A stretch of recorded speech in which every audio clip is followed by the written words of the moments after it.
Careblazer, welcome back. Today, I want to talk about how you can get more help in caregiving. If there is anything that the majority of dementia caregivers would like, it's more help and more support. So in this video, I'm going to share the 4 simple steps you can follow to increase the chance that you will receive the help that you are looking for. Inside of my care course, I have a program that's called Help That Actually Helps.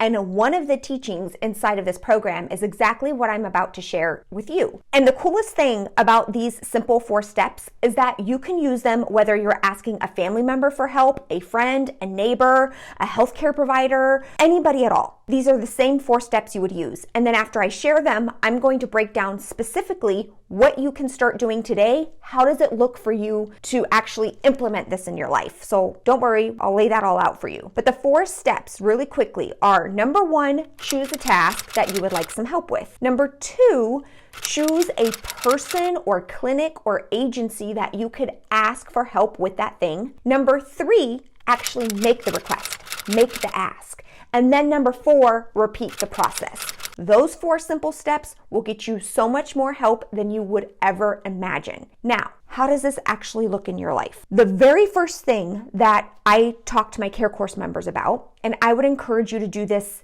immediately, whether you take your phone and use the Notes app on your phone, or you take a notebook that you keep in your purse or nearby, I would start documenting everything you do on a daily basis that technically doesn't have to be done by you. And if you're not sure, and you might think to yourself, but everything has to be done by me, then I would just document every single thing you do during the day. For example, things that a lot of people do during the day would be doing laundry, buying groceries, picking up medications, mowing the lawn. I'm talking about not even just related to caregiving. It can be anything at all. Of course, caregiving things too, helping your loved one bathe and shower, feeding your loved one, dressing your loved one, getting some time away so somebody can watch your loved one, right? So you're watching, supervising, managing their safety. What are all the things you do during the day, both caregiving and non-caregiving? Keep that list running, because one of the things that I've seen a lot of caregivers get stuck on is sometimes somebody will say, well, let me know what I can do to help, or let me know if there's anything I could ever do for you. And a lot of times caregivers are like, I don't even know what to say. I don't even know what to do. Having this list will make sure you are never in that situation again. You will always have something that that person can do. And when we think about what is it that only you can do versus what other people can do,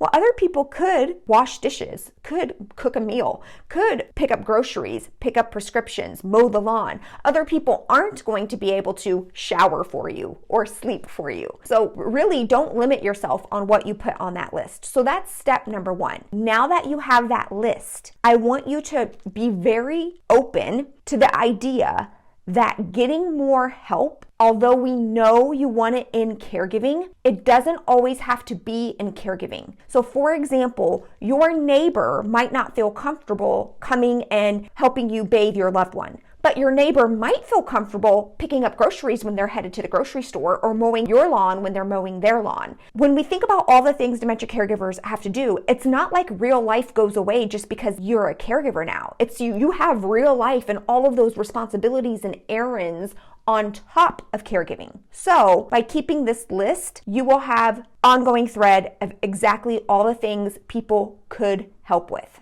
So once you've got a task in mind, and now you have a person, a clinic, or agency in mind, now you make the ask. That's step number 3. So you can call somebody up and say, hey, I've got a lot on my plate. I'm trying to reach out to people to see if there's any way they can help and support me. I love your home cooked meal. Is there any way I can get some of your delicious lasagna the next time you make it? That's it. You just make the ask. That's step number 3. It's the most uncomfortable step, but what's also uncomfortable is not getting any help. You can make it a caregiving task, but like I mentioned, your neighbor might not feel so comfortable with direct hands-on caregiving, but they might feel comfortable with just sitting in the house and watching your loved one to give you a couple of hours of break. So you choose the task, you choose the person, you make the ask, and then step number 4 is you repeat. And repeat happens in several different ways. Number 1, like they might say, actually, I don't really feel comfortable providing hands-on care. I've never been trained in dementia care. I don't want to do anything that would hurt your loved one. And you can say, absolutely, I totally totally get it. It's a challenging situation. The next time you go to the grocery store, if you want to let me know, it would really save me a trip if you could pick up a couple of things for me. And then if they say no again, then you can stop. So that's one way. You can repeat the process to somebody who has said no, or you can just choose another person or another task. So if they say no and it seems like they're not really interested in helping at all, then you would just go to step 2 and say you have the task, go to step 2, find another person, find another agency, find another organization. And if it seems like a really difficult task that a lot of people are saying no to, then you might want to choose a different task. Getting help with cooking and laundry is going to be better than no help at all. I know you want help with supervision or bathing or something like that, but if that's not coming to you right now, what else on your list can you do? And so that's why I mentioned start keeping a running tab of everything you do. And then you will have a never-ending place you can refer to ask people for help. Now, here is the number one thing you're going to struggle with. Like making the ask, you're going to struggle with that. It's going to be uncomfortable. That's okay. Let it be uncomfortable. But number 2, it's going to be managing your mind when somebody says no, when somebody doesn't respond to your request. That's it. Your mind and brain is going to tell you they don't want to help. Nobody wants to help. Oh my gosh, I'm embarrassed. I can't believe I asked them. And they don't want to help. It's going to be all of the drama in our mind about what we make it mean when somebody says no. When somebody says no, or they can't, or they ignore you, that's about them and whatever's going on in their mind. They're uncomfortable, they're busy, they don't want to, whatever it is. Don't make it mean that something is wrong with you, or that you shouldn't have asked, or that none of this works, because it does work. I've had Care Course members who apply these 4 steps and have more help than they could have ever imagined. In fact, I have a video, I'll link to it below, from one of my Care Course members. Her name is Mary. And at a time where she was really pushed up, her back was against the wall and she couldn't keep doing everything herself, that's the thing that pushed her. And she started asking all kinds of people, and she was overwhelmed with the response. Even people she never even had a significant relationship with, like one of her neighbors who lived downstairs, started coming up and helping her give her husband injections because she happened to also be a nurse. But they never had a big relationship prior to that. Somebody else that just walked past her on the street with the dog and she noticed her husband smiled at the dog, she started coordinating the meetup times so that her husband can see the dogs. All because she put herself out there and started making the ask. 4 simple steps. The hardest part about it will be all of the chatter in your brain about, oh my gosh, what if they say no, and whatever you make it mean. And the only thing you need to make it mean, if you ask somebody something and they said no,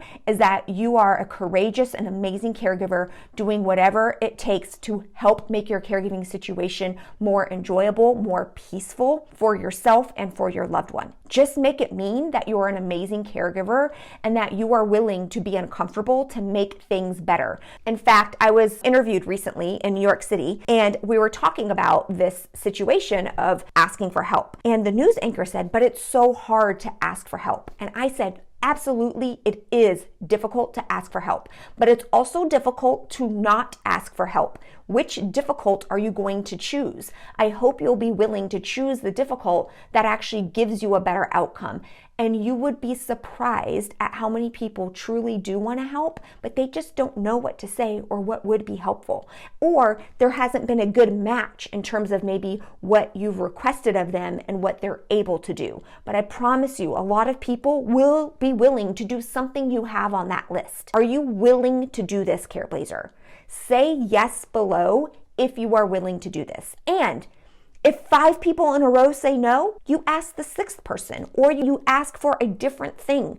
Don't let this stop you. And it doesn't mean that every time you talk to somebody, you're always asking for help. Of course, you're still going to have your relationships and normal conversations, but don't let an opportunity pass by. Don't stop yourself from ever asking for help. A lot of people I know wish that the help would just come to them, but it doesn't work that way. You're going to have to go out there and ask for it and know specifically what you can ask for. And that's going to come by paying attention to what you do on a daily basis and asking yourself, is it me that actually has to do this? If the answer is no, that goes on the list and you can ask somebody for help with that. And don't close yourself off. Just because they might not be able to help with direct caregiving, they might be able to help in other ways that would make your life easier. Are you ready? Are you willing? Are you going to give it a try? 4 4 steps. Identify a task, identify a person or a community or an agency, actually make the ask, make the request, and then repeat the process over and over and over again. Careblazer, this can really change your life. It's changed the life of multiple of my Care Course members. It could change the life for you. Even with just that tiny sliver of a teaching from the Help That Actually Helps program, that can really make a big difference. So I hope that it helps you. Also, Careblazer, if you haven't already, I have a free training on how to care for a loved one with dementia without the overwhelm, the dread, and the confusion. There's 3 key principles in there. I've just updated 2 out of the 3 so that you can go and you can watch that and start caring for your loved one without all that overwhelm. Today's video will hopefully help with that as well. I'm sending you so much love. If you haven't already hit the red subscribe button, please consider doing so. It's not for the numbers. It's so that another caregiver out there in the world will be more likely to find this program and find these videos, because YouTube understands the people who are watching and they will go and look for other people who are similar. There are people right now in the world who have no idea this channel exists. And so by you clicking subscribe, which is totally free for you to do, it really makes a difference in helping another Careblazer in the world. All right, sending you love. Bye. Also, Nico gets a belly rub for every person who subscribes from this video. So if you haven't already, click the red subscribe button. It's totally free, and Nico says thank you very much.